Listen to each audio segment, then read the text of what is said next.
ঘুষ দিয়ে চাকরি নিলে তার বেতনের টাকা কি হালাল? যদি ও পরীক্ষায় ফার্স্ট হয়েছে তবুও টাকা লাগে তাহলে ও মাজলুম, তাছাড়া তার হারাম।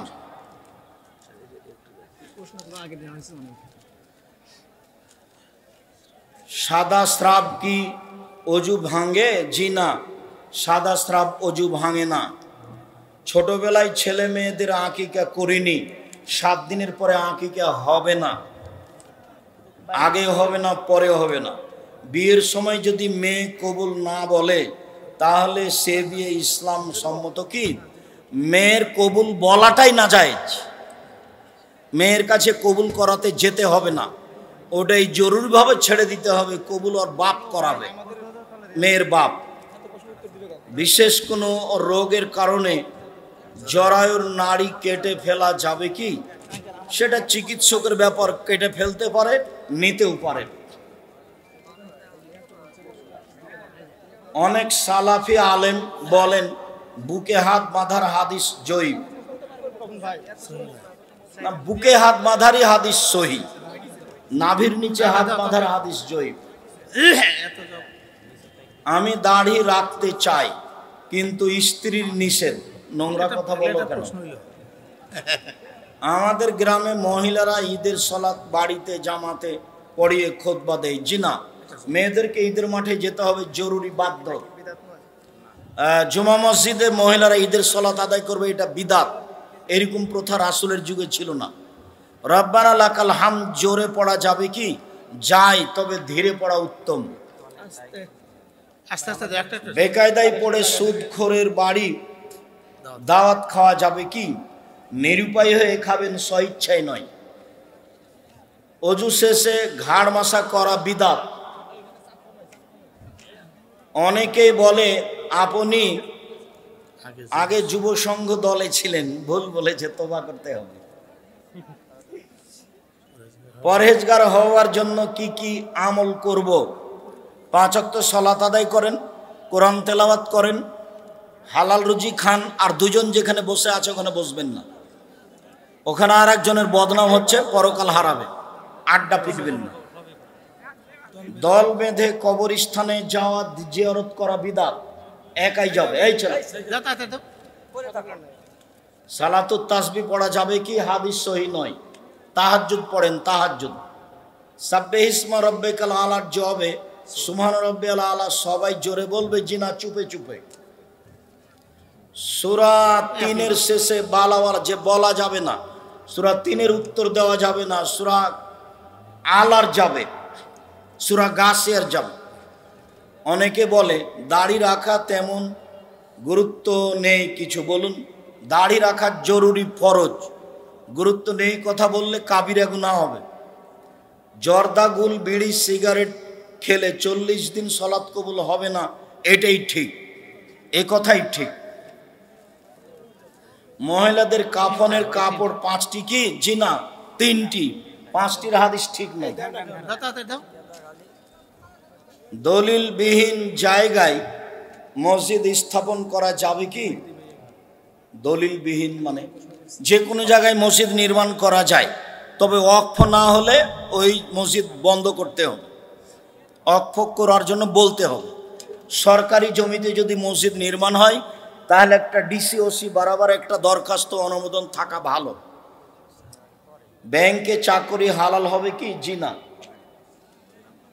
ব্যাংকে টাকা জমিয়ে রেখে ইবাদত কবুল হবে কি? নিরুপায়ী হয় ব্যাংকে টাকা রাখতে পারে, যা লাভ আসবে সেগুলো অসহায় পুরুষ নারীকে দিয়ে দিবে। যারা ধান, গম, গরু, উট এগুলোর ওসর বা জাকাত আদায় করে না, তার হুকুম কি? তার ইবাদত কবুল হবে না। লুঙ্গি, শাড়ি দিয়ে জাকাত দেওয়া যাবে কি? জি না। জাকাত টাকায় হস্তান্তর করতে হবে, জাকাত পরিবর্তন করে কাপড়, লুঙ্গি বিতরণ করা যাবে না। কেননা জাকাতের টাকাটা যেটা, ওই টাকার মালিক উনি নন। জাকাতের ওই টাকাটার মালিক হলো ফকির মিসকিন। অতএব যে জিনিসটার মালিক তিনি নন, সেই জিনিসটার উপরে তিনি ক্ষমতা খাটাতে পারেন না। উনি টাকাটা দিয়ে যদি কাপড় কিনেন তাহলে আর একজনের টাকার উপরে উনি ক্ষমতা খাটালেন। মনে হয় কথা বুঝাতে পারিনি। জাকাতের টাকাটার মালিক কে?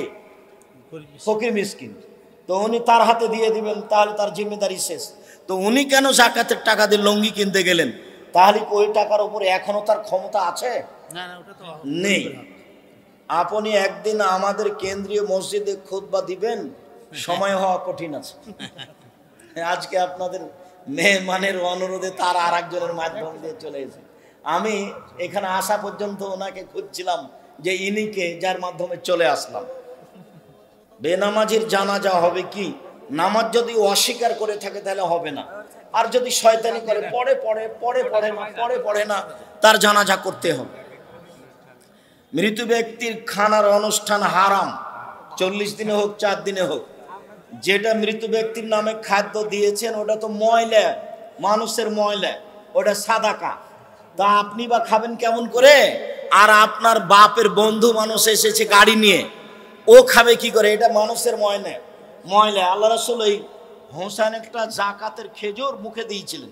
আল্লাহ নবী লাফতে উঠে মুখের ভিতরে আঙ্গুল ঢোকে খেজুরটা বের করে বলেছিলেন, আমার সারতা, এই তুমি বুঝো না সাদকা হচ্ছে মানুষের ময়লা?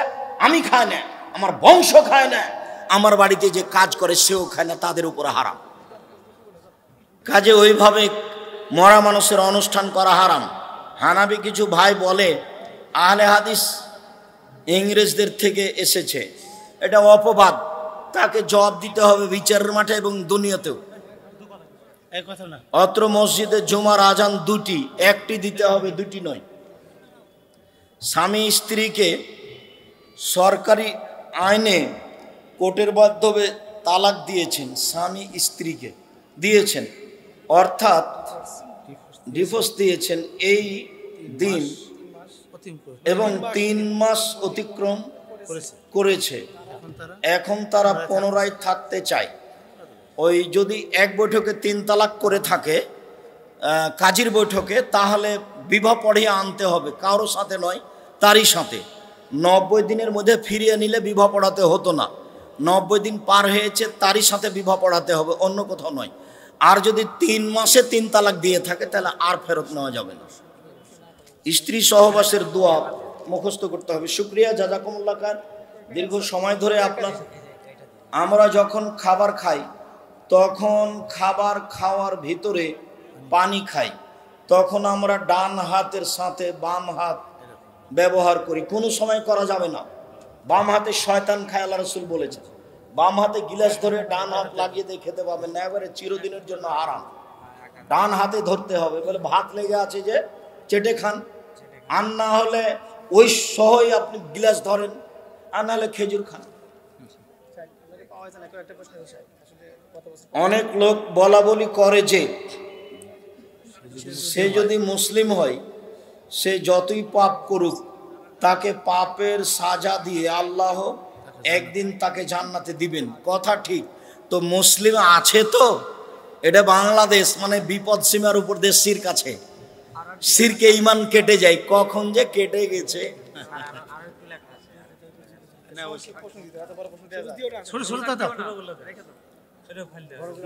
বুকে হাত বাঁধা।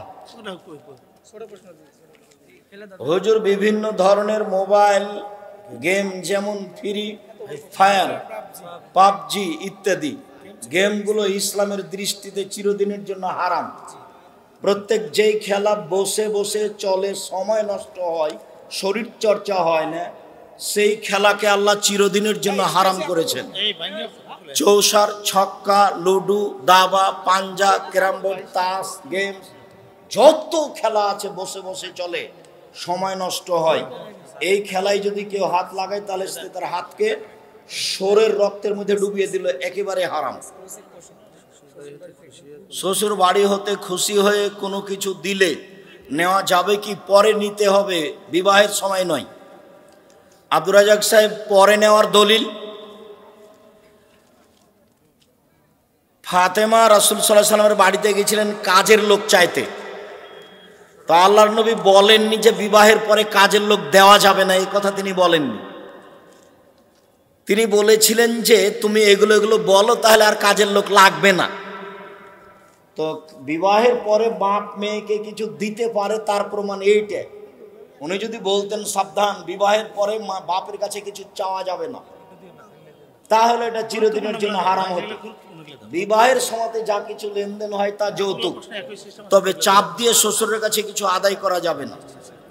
মেশকাত শরীফে ব্যাখ্যা গ্রন্থ মেরকাতুল মাফাতি 3 নম্বর খণ্ড 1194 পৃষ্ঠায় আছে, ইবনে আব্বাস বলেন নবীজি 20 রাকাত তারাবি পড়েছেন।